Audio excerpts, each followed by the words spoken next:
Avec nous parlons des amours d'été et on va commencer avec vous, Fabienne. Bonjour Fabienne. Bonjour Brigitte, bonjour Philippe. Bonjour Fabienne. Eh bien oui, je vais vous raconter une histoire qui a eu lieu il y a environ 5 ans, je crois, sur la plage des Sables d'Olonne. Voilà, il faisait beau, il faisait chaud. Et j'avais commencé à discuter avec une personne sur un site. Donc voilà, on se donne rendez-vous. C'est sûr que quand je l'ai vu, beau, grand, charmant, sexy, tout allait bien. Donc waouh quoi. Et on s'est revus, on a passé, c'était vers le 14 juillet, on a dû passer une dizaine de jours et de nuits ensemble. Et puis un soir, je dormais chez lui, parce qu'un coup c'était chez moi, un coup chez lui. Mais il était en location, moi j'étais chez moi, bref.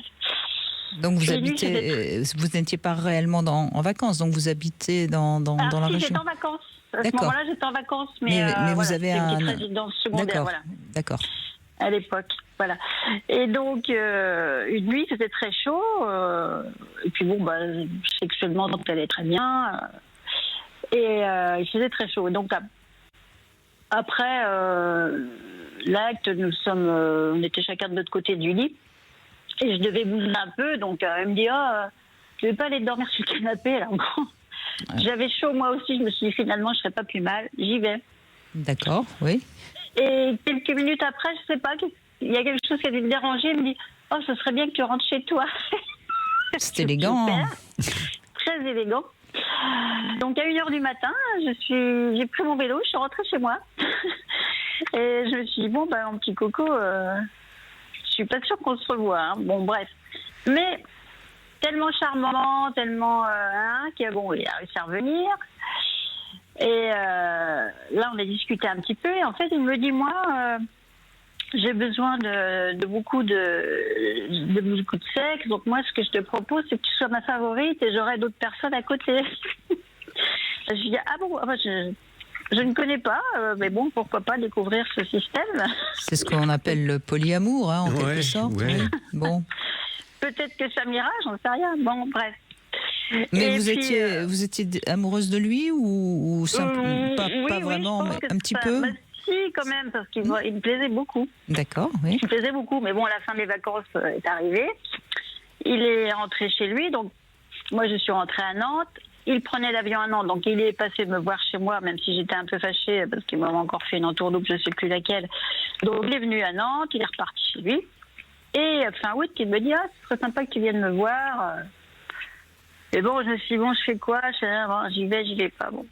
Et puis je connais pas Antibes, je me suis dit, finalement, je vais aller à Antibes, passer quelques jours, on verra bien.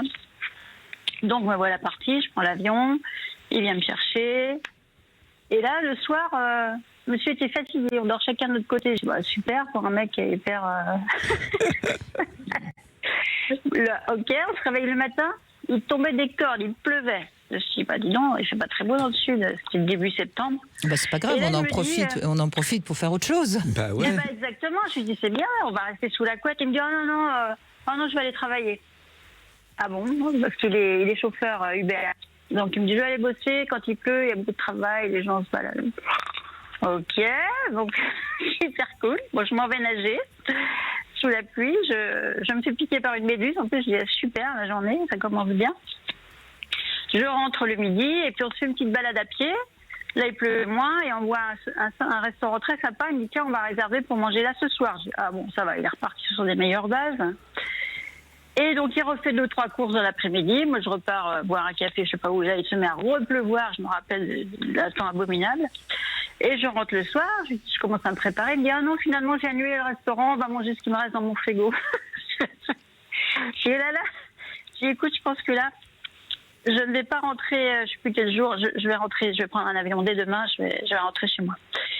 Parce que là, ça commençait à un petit peu je me suis dit, j'ai bien la peine. Je n'ai rien compris. Et là, je suis partie vraiment fâchée. Et là, je dis, non, tu me laisses tranquille, je veux plus de nouvelles de tout. Et il a continué à m'envoyer des messages. Encore l'année dernière, il me dit, comment ça va, ma chérie? Je suis au Sables d'Olonne, je peux venir te voir. J'ai dit, non, merci, c'est pas la peine. Au revoir. Je l'ai pas revu.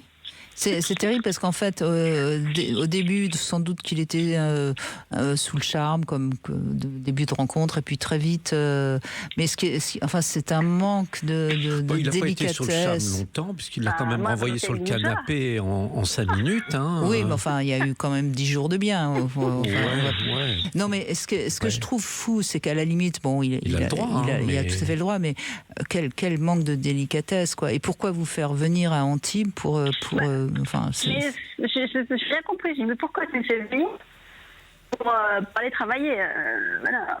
Franchement, ça me disait vraiment rien de... Vous savez, il y a une catégorie de personnes, c'est pas plus hommes que femmes, qui ont du désir dans l'absence. Donc, qui se fantasment en se disant, oh bah tiens, je vais la faire venir, ça va être sympa. Et puis hop, vous arrivez et tout retombe. Comme la pluie. Ouais. Mais vraiment.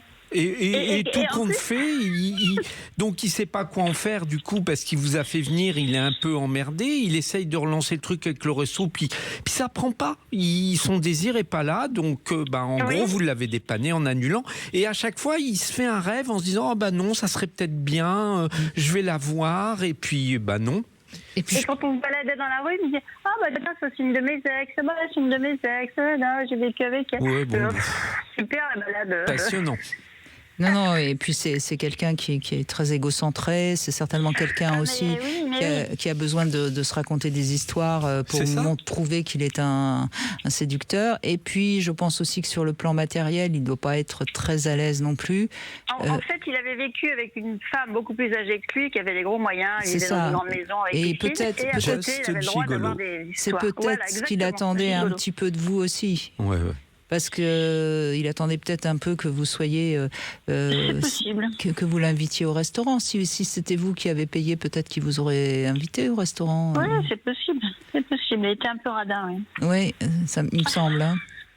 Parce que... Donc je me suis dit, mais pourquoi je me suis embarquée dans une histoire pareille? Qu'est-ce que ça dit de moi? Non, mais ça dit rien de vous, là. Vous l'avez donné sa chance, hein, c'est plutôt sympa, ça dit du bien de vous. Hein, Vous l'aviez trouvé très séduisant au départ, vous avez passé un bon moment.